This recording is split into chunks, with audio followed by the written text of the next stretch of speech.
We have all faced rejection at some point in our lives, right? And so I offer to you that rejection is actually a blessing.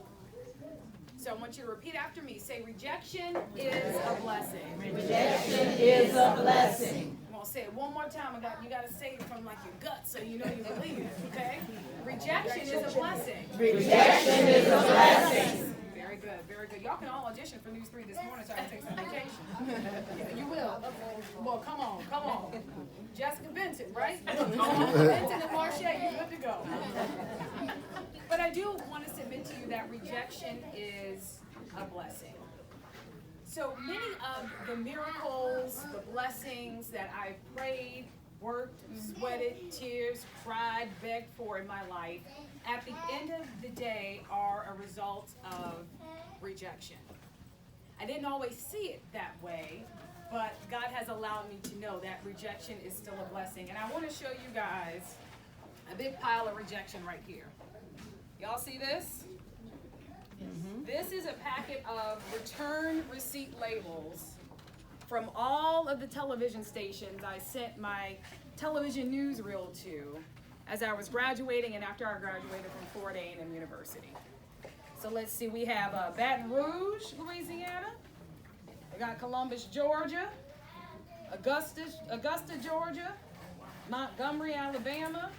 Mobile, Alabama. Denison, Texas. Lord, I don't even know where that is. Carolina. Macon, Georgia. Let's see, some other places. Central Florida, News 13. The list goes on and on.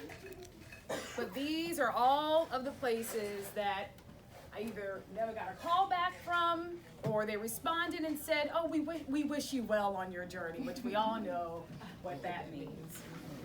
And so when I got all of this rejection as it was sending back, it makes you feel inadequate. It makes you feel like you are not qualified. So I went to Florida A&M University, which has the best journalism school in the country. Don't debate me on today. And I worked really hard and did really well in that program. I won all of these national awards. My professors were really excited about the future that was ahead of me. But by the time graduation day came and I walked across the stage, I did not have a job.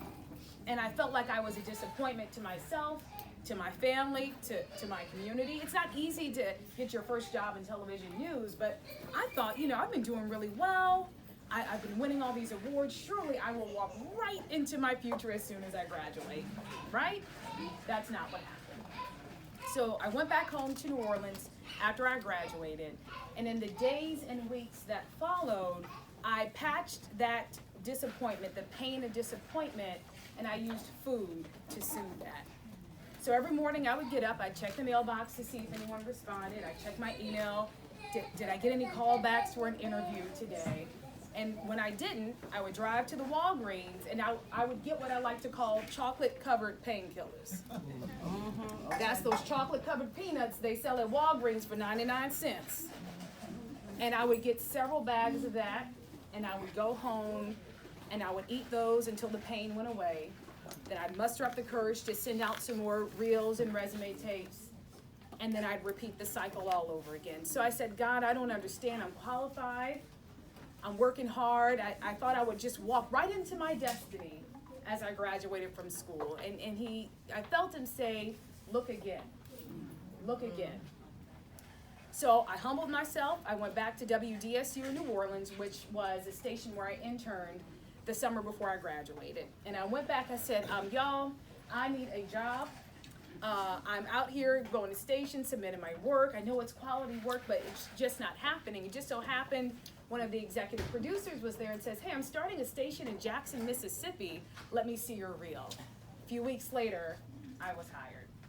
And I started my journalism career in Jackson, Mississippi. Worked really hard there on investigative reporting, some anchoring. And after a few years, I felt that pull, like, okay, I feel God is telling me, be prepared. It's time to grow. It's going to be time to move on. So my big dream was to go and report back home in New Orleans. That was my dream. I wanted it so badly. And then I got an interview at the #1 station back home in New Orleans. said, oh, okay, I'm going back. They said, we're looking for somebody who's from the area. I said, not only am I from here, but I have a New Orleans last name, Larché. Yeah, that works, right? We're looking for someone who's willing to be invested in this community, someone who does investigative reporting, like check. Interview went great. Went back to Mississippi, and I'm just imagining, right? My family's gonna be able to watch me on the news. It's gonna be great. Yes. But in the days and weeks that followed, I didn't hear anything back. And I found out a colleague of mine who worked at a competing station in Jackson actually got the job. And that's how I was crying. That's it, baby, I feel your pain, boo. That's exactly how I felt. That's exactly how I felt when I didn't get the job. I was devastated. Yeah, my dad was not there to carry me out like that. But I was devastated because I had in my mind a picture of what God's plan for me looked like. I had so fixated in my mind what success was going to look like. So I was discouraged, and I said, okay, well, I guess I'll keep working hard and sending out more reels and resume tapes. I started thinking about all the ones I'd sent out years before. Okay, God, where is this going? And then one day I get a call from a 757 number. I'm like, where is that? And I said, Norfolk? Norfolk? Where is that? Y'all can see how new I was, Norfolk. And it was the news director at Channel 3, WTKR. And I said, I'm going back to my notes. I said, Jesus, did I apply there? I forgot. I never applied to Channel 3. What happened was, because God is always working on your behalf, even when you do not see him. Amen. Even when you don't see him, the main anchor at my station in Mississippi, who's a mentor of mine, Kathy Times, sent a link of my work without telling me to Barbara Sierra. And Barbara gave it to her news director, and nobody told me.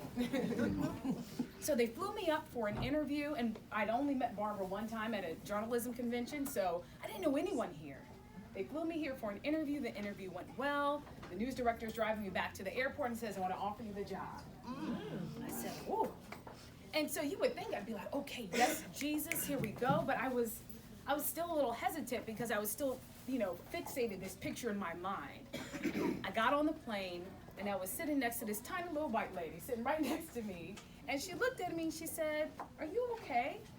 I said, well, I have a lot on my mind. I got this job offer, but I never imagined that I would be going to Virginia, and I don't know what to do. And she said, take a chance. God will place angels in your path to help guide you. So I did, and this year I will be celebrating 10 years at Channel 3.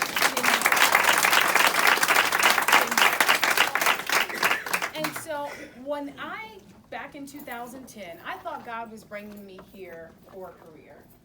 God brought me here to save and change my life. Because my experiences here led to me starting my wellness journey. It led to me being open to therapy, which was huge for me, and being able to go to therapy to help me link my abusive eating patterns with anxiety. And so I was able to face that and lost 100 pounds along my journey. 100 pounds along my journey. So that was one of the biggest reasons God brought me here, so he could save my life in that way. And then he also allowed phenomenal things to happen in my career. I won my very first Emmy since I've been here, was promoted to the morning show several years ago. Thank you. So he brought me here for that reason. So he had the health, he had the career, and then he had that fine man over there, Sean. Yes, right. But God also brought me here to meet the love of my life so we could build a legacy as well. So because it didn't look like what I thought it was going to look like, but God answered so many prayers, and he did it through the blessing of rejection.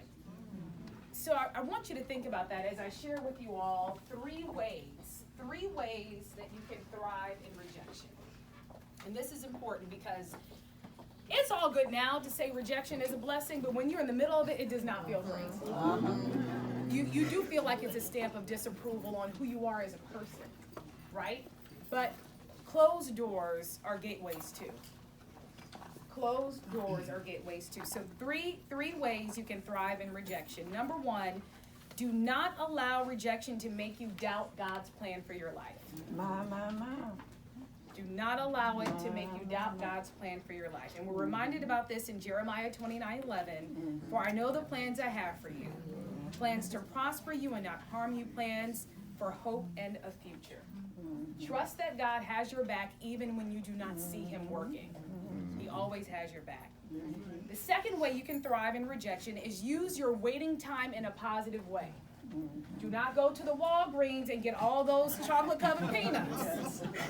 Every once in a while, it's fine, but as a habit, it is not. Trust me. Use your waiting time in a positive way. That nervous energy you have, we all get it. We can trust God and still feel that nervousness and anxiety in our bodies. It's human. So use that waiting time in a positive way. Meditate. If you journal. Go to the gym. Help someone else. Be of service to someone else. But use that energy in a positive way because you want to be ready because God's going to move stuff for you. And you want to be ready when that moment arrives. And the third way to thrive in rejection, express gratitude in the face of uncertainty. Express gratitude in the face of uncertainty. Philippians 4:6 says, do not be anxious about anything, but in every situation, by prayer and petition, with thanksgiving, present your requests to God. This reminds me of a moment about 6 years ago while I was at News 3, and I was feeling the push that I needed to grow, and I didn't see how I was going to be able to do that at Channel 3 at the time.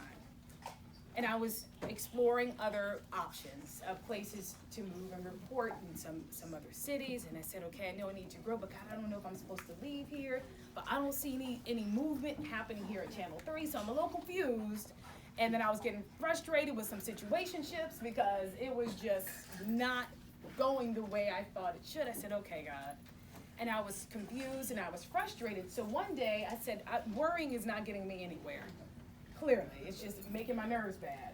So I wrote a thank you note to God on a little sticky, one of those little sticky notes. And I said, God, thank you. I'm grateful for every moment in my life that has led to this one. I wrote that on May 21st of 2014. And within a month, I was promoted to anchor the morning show because the morning anchor was promoted to evening. So it was good news for everyone all around. About a month after that, I won my first Emmy, something I really, really desired in my heart for a beautiful story. And then 3 months later, Sean and I ran into each other at a Norfolk State game. And we had a date, our first date, a week later, and then we were engaged about 7 or 8 months after that. So when God moves, he moves. But gratitude in that moment was unlocking everything that God had stored up for me. So in a moment of uncertainty, express gratitude for what God has already given you, and you will see him open up the floodgates to much more. So I hope you can take this with you, no matter where you are in the journey of life, that rejection is a blessing. God always, always has your back. I think about what would my life look like if it weren't for rejection? What if my life had gone the way I thought it was supposed to go? I would have missed out on the richness and the beauty of the miracle that I get to live in today, and I'm so grateful for that. I want to remind you all that a closed door is still a gateway to your destiny, and I want you to trust this, that God has already laid out the book of your life, and trust that he is placing you in the right environment for your destiny to come alive. Thank you all so much for allowing me to share today. I really appreciate it. Thank you very much.